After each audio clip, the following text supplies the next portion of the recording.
Hello everybody, welcome back to the shop. It's been a while since I've filmed anything. Today we're finally getting back into it. I kind of screwed up my wrist and elbow a little bit when I was doing a bunch of rough turning 5 months ago, maybe 6 months ago now. I don't know, lost track of time.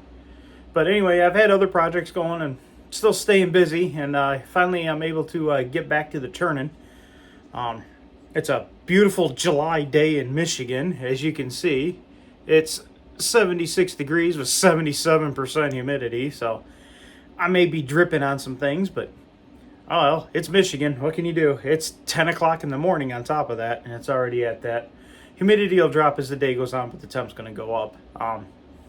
But yeah, anyway, we'll get to it. Let me show you what I got going on. I'll go to voiceover now so you don't got to look at me and watch me talk. Alright, today we have a piece of black walnut. This is actually one of the pieces that I rough turned 5 or 6 months ago. It's probably closer to 6 months now. This piece did have a little bit of a crack in it, so I filled it with CA glue. Didn't know how deep it went. And it had a little bit of bug damage. That happened while the tree was still up. This was a piece of walnut that had died and been taken down by a tree trimmer. Also, we're going to try a new finish that I actually have never seen anybody use, is Odie's oil on the bowl. Says it's food safe. I'll talk more about it while I'm applying it, but yeah. And while I've been out, I picked up a CNC and I've been learning how to use it. I'm kind of proud of it.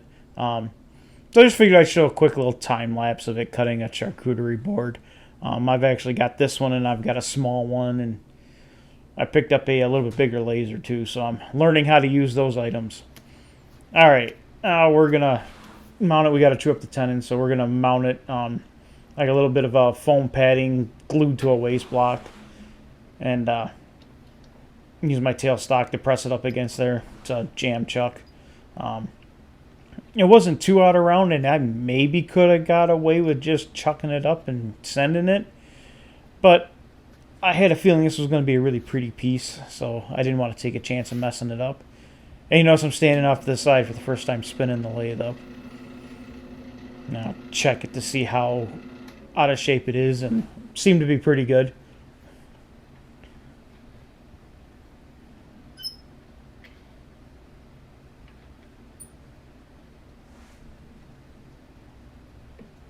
Making sure I have the tool rest just right. I want it slightly below so I can get in there with my 3/8 swept pack bowl gouge.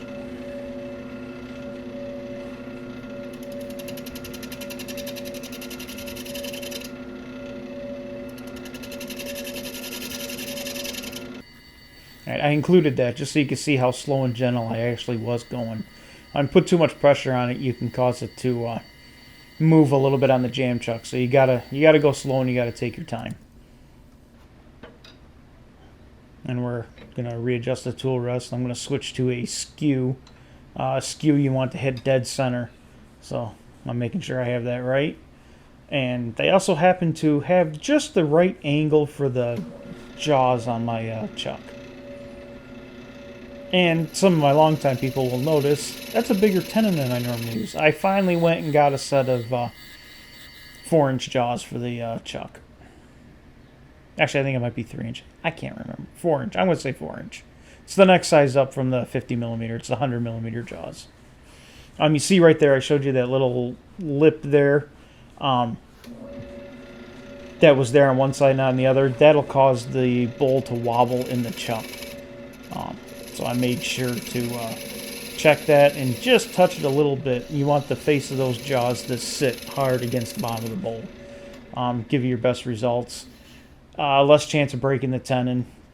Gives the bowl more support. See, now there's no little ridge there that was only halfway around. And we'll get her flipped around here.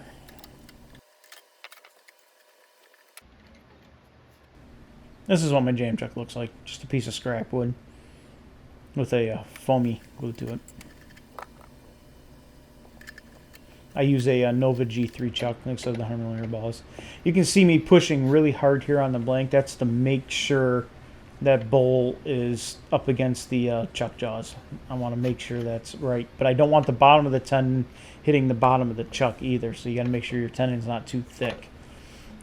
This gives maximum support. You'll have a lot less vibration.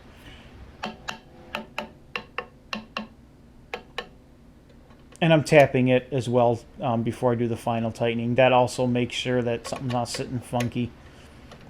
Just some of the things I do to make sure I don't break a tenon or launch the bowl. Alright, now we're going to switch to the 5/8 swept back bowl gouge. I'm saying that.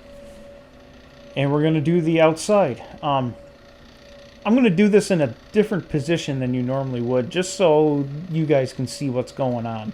Normally, I would hold the gouge in the other hand. My left hand would be up at the top of the gouge. My right hand would be on the handle, and it would be down at my right side. But if I do that, you guys can't see anything. So I went for this way. I've still got to support it against my my belly there. That helps a lot. And I'm putting a lot of force down on the tool rest. That keeps it from moving around as much too. And it's good to practice different directions for when you do mess your elbow up on the right hand. Holding the bowl gouge down with my right arm is what was a little bit tender. Tendonitis or something. I don't know what I did. Tennis elbow. So I kind of was practicing with different directions and different ways of holding the tools. And a little bit of shear scraping here, and we're good to go on the outside.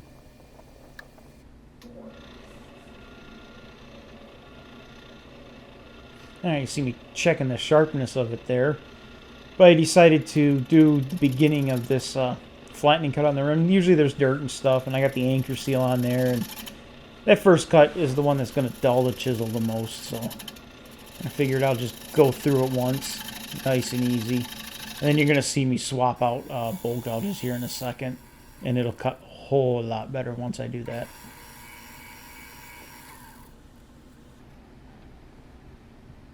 Yeah, see, felt it. No, get a fresh one. There we go, nice and purty. We're gonna make some purty shavings here. I'll just let you watch.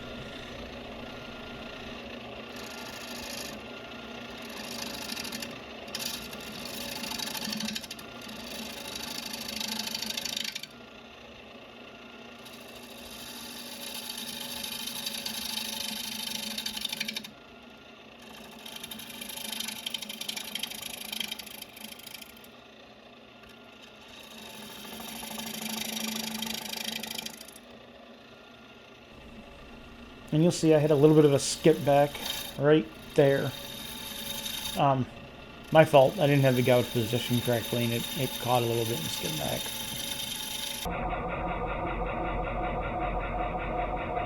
Yeah, that's what a sharp gouge will do on that. So satisfying.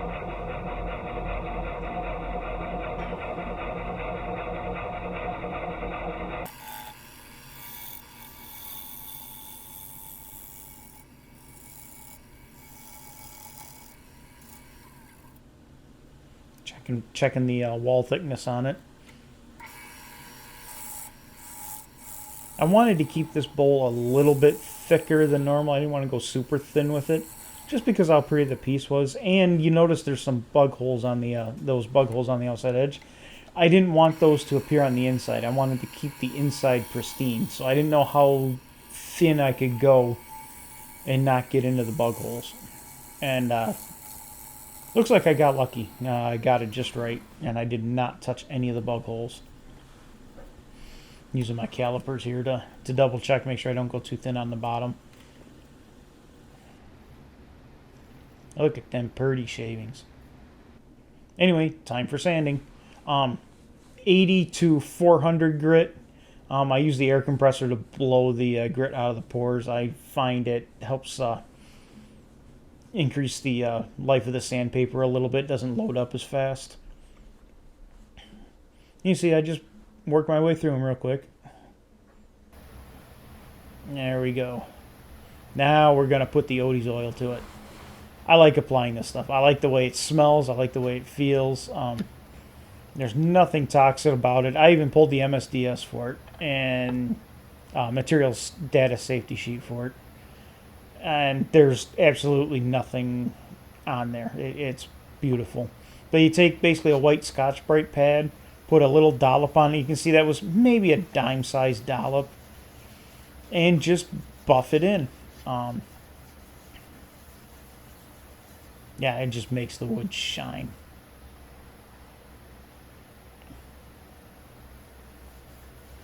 I think the Scotch-Brite pad absorbed as much as the bowl did.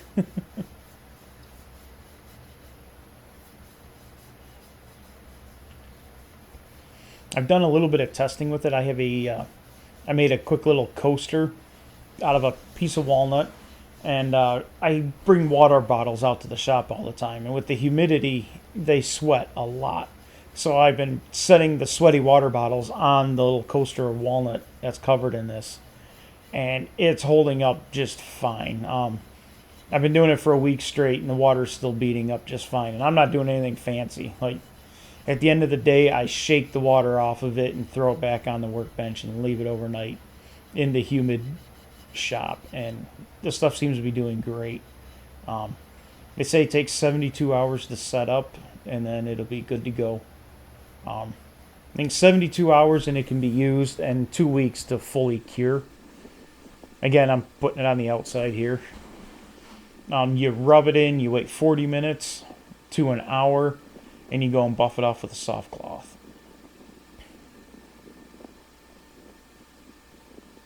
But just fantastic. Now for the bug holes, I just kind of press it into the bug holes and get it in there good and deep. And you'll see I'll take my air compressor and blow the excess back out of the bug holes. That way I make sure every inch of the bowl is covered and finished.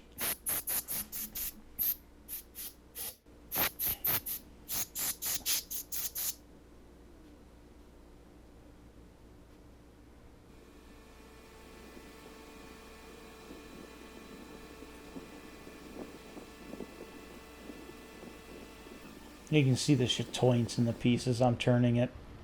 There we go. Set my timer for 1 hour. And it's hot out, so I'm going inside to have a drink. Alright, I'm just taking it's actually a piece of t-shirt, an old t-shirt, and just buffing it up.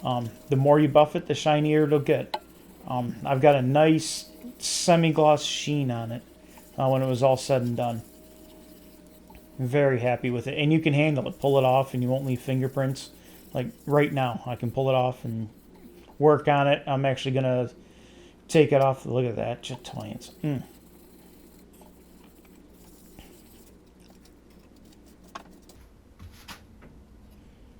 Yeah, it's a beautiful piece of walnut there. As Jim Sprague says, walnut is king. Anyway, putting the jam chuck back on. I'm going to put my little t-shirt buffing cloth over my foam so I don't mar the inside anymore. And we're going to turn this tenon off. Light passes. I think I use my 3/8 gouge here. Alright, I'm not going to pull a Phil Anderson and try to remove the tenon completely with the gouge. I'm not that good. Instead, I've found I have a really nice random orbit sander, and I run the 3M extract sandpaper on it. And I have discovered that 80 grit with that 3M extract, with that good sander, I can have the tenon off. You know, this whole sanding sequence took me 3 minutes, I think, is what the film said. And I took everything off. I did 80 grit and I jumped straight to 120 and did a beautiful job. No reason risking losing the bowl when it, 3 minutes I can have it done.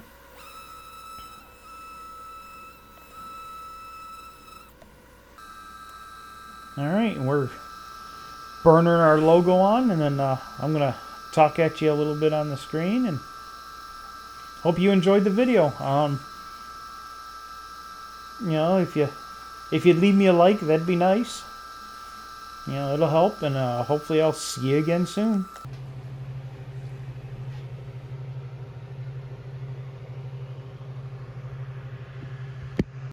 All right, everybody, it's done. I'm really struggling with lighting today. I'll have some slow rollers at the end, but it's not the best. I'm sorry, lighting is being stupid today for me. But absolutely perfect on the inside. Absolutely flawless. I love it. One of my better ones, and of course, you know, my logo on the bottom there. The bottom I only sand it to 180 grit. The sides are 400 grit, of course, like I said. But yeah, and I'm really liking the Odie's oil. I like the way it feels. I tested it a little bit, like hopefully I said earlier in the video, but I tested it on a coaster that has a water bottle on it that sweats a lot in this humidity, and it seems to be doing just fine. Easy to repair, non-toxic, no gloves needed. It's fantastic. But again, that is a walnut bowl, and hopefully I'll be able to make some more videos for you guys. I'll have some more slow rollers at the end. We'll see what I can get with this weird lighting today.